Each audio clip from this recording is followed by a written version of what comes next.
Salve, galerinha! Tranquilidade? E essa luz estourando de fundo aqui? Vai ficar, né? Óbvio que vai ficar. Como vai ficar também, eu tenho aqui daqui a pouco pra pausar o vídeo. Isso vocês gostam, né? Bom, gente, vamos lá então começar o nosso vídeo de revisão, tá? E lembrando a vocês então, né, que a gente ainda vai ter alguns temas, né, referentes ainda à Grécia, tá? E já está bastante estabelecido, né, sobre democracia. Eu não vou ficar aqui falando 20 minutos sobre democracia. Vocês podem até olhar, né, o outro vídeo de revisão que vai ajudar vocês, ok? Mas um aspecto bastante importante, né, nessa nossa próxima avaliação vai ser principalmente a capacidade de vocês de mobilizar todo o conhecimento sobre Grécia, né, para poder fazer relações, ok? Então, eu quero que vocês estejam muito atentos para caracterizar a democracia ateniense como nós já trabalhamos exaustivamente, né? Então, quer dizer, vocês vão falar sobre o fato dela ser uma democracia direta, vocês vão falar sobre o fato da exclusão, né, que aquela democracia vai propiciar, de que as pessoas elas participavam do mundo político, principalmente na questão, né, das discussões que levavam a um consenso e que movimentavam, né, os encaminhamentos políticos lá na democracia ateniense. E nesse sentido, além de caracterizar a democracia ateniense dentro desses pontos, né, e explicar, né, por que era excludente, por que ela era participativa e direta, né, vocês também vão ter que conseguir mobilizar toda aquela relação que a gente fez entre democracia, teatro, oratória, ok? Então, lembrando que a oratória era algo fundamental para os sofistas e também para os socráticos, filósofos, né, gregos, que tinha como perspectiva filosófica o desenvolvimento da habilidade da retórica. Falar, oratória. Por quê? Porque a democracia é participativa. A democracia ela depende do convencimento do outro para que as coisas possam acontecer. Para que se crie consenso e que você possa movimentar, decidir as coisas e atuar dentro de um modelo democrático. E aí entra também, além desse desenvolvimento da importância da oratória, a questão do teatro. E a questão do teatro vai fomentar, ou seja, vai criar entre os gregos, ou propagar entre os gregos, determinados valores que vão ser fundamentais para o funcionamento da democracia. Lembrando que no caso do teatro grego, os dois principais gêneros, o drama, mais voltado para os cidadãos, tinha a função de mostrar exemplos de bons comportamentos para o funcionamento da democracia, ao passo que a comédia denunciava comportamentos que impediam a democracia de funcionar. Portanto, galera, eu quero que vocês, a partir dessa nossa retomada da questão da democracia grega, consigam, na avaliação, relacionar isso para que vocês possam responder as questões. Fechou? Esse é o nosso primeiro ponto, então. O nosso segundo tema vai ser guerras, né? As guerras da antiguidade que a gente já estudou ali. E aí vão ser 3, né, no caso. Guerras médicas, certo? A Guerra do Peloponeso e as Guerras Púnicas. O que eu vou, então, fazer aqui nesse próximo ponto? Retomar com vocês quais são as características dessas 3 guerras. Fechou? Primeiro, as guerras médicas. Por que guerras médicas? Porque era a forma como os persas, né, chamavam os gregos, né? Povos medos. Portanto, a guerra entre persas e gregos ficou conhecida como as guerras médicas. E aí, as guerras médicas, elas têm como início, né, uma ação dos persas, do Império Persa, contra os gregos, ok? E por que, né, que os persas, então, eles iniciaram essa guerra contra os gregos? Expansionismo territorial, né? uma função, uma vocação, né, dos persas de expandir os seus territórios, né, e de conquistar mais territórios, né, para a sua sociedade, fez com que eles atacassem, então, né, os gregos, dando início a essa que foi uma das principais guerras, né, para não dizer a principal, que aconteceu durante a sociedade grega, né, durante a antiguidade grega. E aí, uma coisa é a gente conseguir entender, então, as guerras médicas, né? Relacionando ali com a Batalha de Maratona, bastante importante, né? Porque evitou que os persas chegassem até as principais polis ali na Península do Peloponeso. A Batalha de Termópolis, né? Importante também por conta dos 300, né? Que foi, vamos lembrar, né? Vencida pelos persas, mas ainda assim é aquela vitória pírrica, né, que a gente chama, porque apesar dos persas terem vencido a Batalha de Termópolis, os gregos conseguiram impedir que eles chegassem, né, até Atenas, né, e também porque aquilo, né, deu muita confiança, né, para que os gregos pudessem posteriormente resistir aos persas. E aí, a partir da Batalha de Termópolis, então, os gregos eles vão conseguir efetivamente expulsar os persas do seu território e vão ali vencer a Guerra do Peloponeso. No entanto, as guerras médicas, né? Que é a guerra entre persas e gregos, ok? No entanto, quando acabam as guerras médicas, é fundamental a gente lembrar que havia ainda muito medo entre os gregos que os persas retomassem as investidas. Principalmente porque o grande calcanhar de Aquiles, a grande dificuldade dos gregos, era enfrentar os persas no mar. Afinal de contas, a sociedade persa era uma sociedade extremamente marítima para o comércio, mas também para as guerras. E aí entra então uma questão que é: os atenienses, eles formaram a Liga de Delos como sendo uma liderança ateniense controlando todas as outras polis, cobrando imposto dessas outras polis, com o suposto objetivo de formar um exército marítimo forte o suficiente para enfrentar a possível invasão dos persas novamente. Essa invasão nunca aconteceu, mas os atenienses não pararam de cobrar esses tributos das demais polis, principalmente de Esparta. E esse dinheiro começou a ser usado para um desenvolvimento interno da cidade de Atenas. Isso evidentemente causou muito desagrado entre as demais polis, principalmente entre Esparta, que vai romper com a Liga de Delos, criar a Liga do Peloponeso, e aí começa então o segundo conflito do mundo grego, que nós chamamos de Guerra do Peloponeso. Uma guerra entre a Liga de Delos e a Liga do Peloponeso. Liga de Delos, liderada por Atenas. Liga do Peloponeso, liderada por Esparta. Esparta, muito mais forte do ponto de vista militar, ganha a Guerra do Peloponeso. Mais uma vitória pírrica. Porque essa vitória não significou absolutamente nada. Por quê? Porque apesar de terem vencido, os espartanos, eles se enfraqueceram.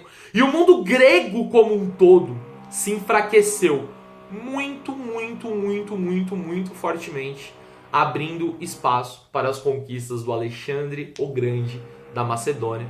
E aí o Império da Macedônia vai efetivamente conquistar, dominar e acabar com o mundo grego. Então eu posso afirmar para vocês que o mundo grego entra em declínio a partir da Guerra do Peloponeso, ok? Tem um vacilão aqui furando alguma coisa, eu não vou parar o vídeo. Vai ficar esse barulho de fundo. Espero que não atrapalhe vocês. Próximo ponto, guerras médicas. Aí a gente já mudou de sociedade, hein? Não confunde, não confunde. Acabou as guerras do Peloponeso, acabou o mundo grego, agora o foco da prova é Roma. Roma, falando das guerras púnicas, ok? Um conflito entre Roma, Império Romano, ainda República Romana, perdão, e os cartaginenses, Cartago, né?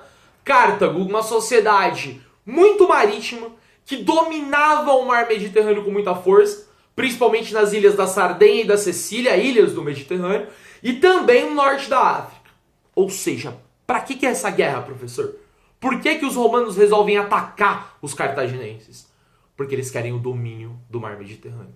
Porque o mar Mediterrâneo é a maior fonte de riqueza do mundo antigo. Quem domina o mar Mediterrâneo vai ser a maior potência do mundo antigo. Os romanos conseguem vencer os cartaginenses, conseguem conquistar todo o litoral do mar Mediterrâneo e vão formar aquilo que em latim ficou conhecido como Mare Nostrum, o nosso mar. Nosso de quem, cara pálida? Dos romanos. Por que é tão importante o mar Mediterrâneo? Economia, comércio. Dominar o mar Mediterrâneo é dominar o maior mar que vai ter postos comerciais em todo o seu litoral. E é a partir daí que Roma vai se desenvolver muito fortemente, dando origem ao maior império da sociedade antiga. E agora que a gente está em Roma, é muito importante a gente falar da sociedade romana, ok? Uma sociedade que é, à primeira vista, menos complexa do que as sociedades, por exemplo, da Grécia, que a gente estudou. Mas ela é muito mais complexa. Complexa, que eu quero dizer, significa que tem várias camadas sociais colocadas ali dentro. Não é porque normalmente a gente olha para patrícios, plebeus e escravos que a sociedade é menos complexa. Muito pelo contrário, ok? Mas a caracterização da sociedade romana é entre patrícios com muitos direitos políticos, plebeus com poucos direitos políticos, mas que ao longo da República Romana vai conquistar vários direitos, e os escravizados, obviamente, sem nenhum direito, completamente excluídos, né, da vida política e social entre os romanos, ok? Agora, há um fator, né, de conquista, as conquistas da plebe, que a gente trabalhou bastante, que você tem aí no seu caderno, que é importante você dar uma revisada aí para a avaliação, mas também é importante a gente lembrar que uma forma possível de ascender socialmente dentro da sociedade romana, por exemplo, você conquistar direitos, né, era um patrício casar com um plebeu. O casamento entre classes, né, dentro da sociedade romana. Mas peraí, professor, você é o cara mais amargo do mundo que não fica uma aula sem falar que amor romântico é uma invenção do século XIX. Por que então que um plebeu vai casar com uma patrícia? Ou um patrício vai casar com uma plebeia? Por que existe casamento entre essas duas classes, se não tem amor romântico? Bom, muito fácil de explicar. O plebeu quer ascender à condição de patrício. Por isso que ele casa. Por isso que o casamento tem uma conotação política em Roma. Agora, por que um patrício casa com um plebeu? Fatalmente por conta do dinheiro. Porque direito político é uma coisa, condição econômica é outra. Muitas vezes em Roma isso é separado, não se esqueçam. Significa dizer que você tinha plebeus mais ricos do que patrícios. É por isso que o casamento tem uma conotação política dentro dessa sociedade. Ok? E aí a gente já caracterizou também a sociedade romana entre aqueles que possuíam direitos, patrícios, os que não tinham direito e foram conquistando ao longo do tempo, mas que no início eram excluídos, e os escravizados, que evidentemente também são excluídos. Vamos lembrar também que as mulheres não tinham participação política dentro de Roma. Também podem ser considerados grupos excluídos dessa participação política. Fechou? E não dá, né, para falar de sociedade romana sem comentar aquela que talvez seja a grande expressão da sociedade romana, que é a política de pão e circo, que nós discutimos também bastante, inclusive agora retomando pós-férias, né? Agora, é muito importante que a gente consiga entender onde está inserida a política de pão e circo. A política de pão e circo está inserida dentro de um contexto maior que nós chamamos de período de Pax Romana, paz romana. Um período em que, pós-transformação da República em Império, os imperadores romanos vão tentar apaziguar, dar estabilidade para aquela sociedade que estava muito polvorosa, muito conflito. Muito conflito por quê? Porque a plebe romana está lutando por seus direitos, fortemente, inclusive com revoltas dentro da cidade de Roma. Os escravizados estão fazendo muitas revoltas também. Como a gente viu, Espartacus é um exemplo, mas várias outras revoltas dos escravizados aconteceram durante esse período, criando uma tensão muito grande na sociedade romana. E também a luta pela reforma agrária, tão importante dentro da sociedade romana. Uma luta essa que vai criar um caos muito grande dentro da sociedade. Pessoas vão para as ruas se manifestar, vão ter mortes, né? Como a do próprio Caio e do Tibério Graco, que eram tribunos da plebe, que foram assassinados porque defendiam a reforma agrária em Roma. Ou seja, onde que está inserido o contexto em que os imperadores romanos vão tentar dar essa estabilidade por meio da paz romana, da Pax Romana? É esse período de crise, de luta que esses grupos excluídos vão estabelecer para tentar conquistar algum poder. A forma da violência como uma repressão vai criar mais caos ainda. Qual vai ser a solução? A solução vai ser implementar uma política que visa dar comida e diversão para que a população fique mais calma, mais tranquila. Dentro desse contexto, então, é que vai nascer a Pax Romana, e a principal prática da Pax Romana vai ser a política de pão e circo.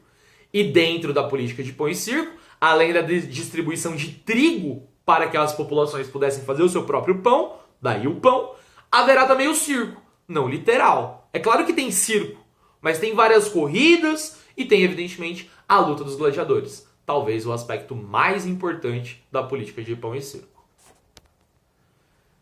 E o nosso último tema, para encerrar, já comentei, mas agora caracterizando um pouco melhor para vocês, a questão da reforma agrária proposta por Tibério e por Caio Graco, ainda durante a República, ainda durante o contexto de luta da plebe romana pelos seus direitos. É muito importante que vocês consigam relacionar a expansão territorial que Roma vai desenvolver durante a República com a questão da reforma agrária. Por quê? Porque Roma, durante o período republicano, durante o período da República Romana, vai ter como principal aspecto econômico a expansão territorial. Conquistar novos territórios e inserir esses territórios conquistados na economia romana, aumentando assim a quantidade de terra para os romanos. E essa política de expansão territorial vai estar atrelada a um forte desenvolvimento do exército, mas esse exército que luta não fica com essa terra. Por quê? Porque a partir do momento em que Roma começa a expandir o seu território, esse território incorporado fica na mão exclusivamente dos patrícios. E cria uma questão. Primeiro, uma questão de concentração fundiária. Muita terra na mão de poucas pessoas. Muitas pessoas sem terra. Qual vai ser a solução, então, dessas pessoas que não têm terra? Lutar por uma reestruturação fundiária. E aí os grandes porta-vozes dessa população vão ser esses tribunos da plebe que a gente citou, Caio, Tibério Graco, que vão promover uma tentativa, que não vai dar certo, de reforma agrária. Porém, diante dessa luta, é que vai se modificar essa estrutura e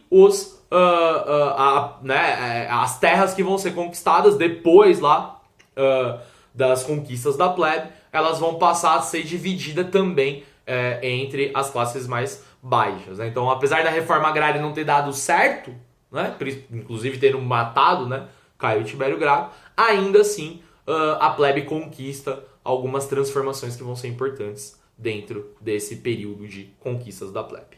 Fechou? É isso, essa é a nossa revisão. O vídeo ficou um pouquinho longo, a prova ela não está tão longa assim, está um pouco mais trabalhosa, evidentemente, tá? Então façam uma leitura boa das questões, fiquem muito atentos aos comandos, tá? Porque agora a gente já está avançando aí, então vai ter muita coisa de relacionar, então leiam com bastante atenção, procurem, tentei deixar o mais claro possível, então procurem entender o que eu estou cobrando de vocês e principalmente façam a prova com muita calma, porque sabedoria vocês têm, dedicação vocês têm, e eu tenho certeza que vocês vão arrasar mais uma vez e vão deixar Harryzinho que tá aqui, Hermionezinha que tá ali, ali o Rony, todos nós ficaremos muito felizes porque vocês vão arrasar. Beijo, galera, é tudo nosso e nada deles.